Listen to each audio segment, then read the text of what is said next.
1968, le républicain Richard Nixon est opposé au démocrate Hubert Humphrey. Le troisième homme est un dissident démocrate en faveur de la ségrégation. Il se présente sous l'étiquette du Parti indépendant américain. Son nom, George Wallace, gouverneur de l'Alabama. And I say segregation now, segregation tomorrow, and segregation forever. À l'époque, il espère empêcher un des deux principaux candidats d'obtenir la majorité absolue. Il n'y parvient pas, mais obtient tout de même 46 grands électeurs avec 13,5% des votes populaires. Il remporte 6 États du sud-est des États-Unis, dont l'Alabama, la Géorgie et la Louisiane. What might happen.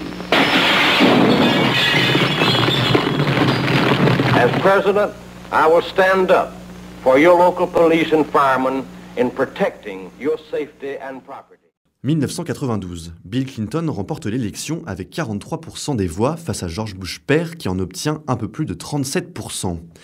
Un homme est alors pointé du doigt, le candidat indépendant Ross Perot qui obtient pas loin de 19% des voix, mais aucun grand électeur. Le milliardaire, proche du Parti républicain, est alors accusé d'avoir fait perdre Bush en cristallisant sur son nom les votes conservateurs.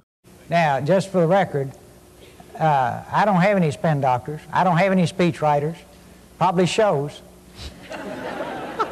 I make those charts you see on television even, that shows. En 2000, c'est un candidat écologiste qui est accusé de déstabiliser le démocrate Al Gore. Même s'il n'obtient que 2,7% des voix, l'écart est très faible entre les deux principaux candidats. Bush obtient même moins de votes que son adversaire démocrate, mais 5 grands électeurs de plus.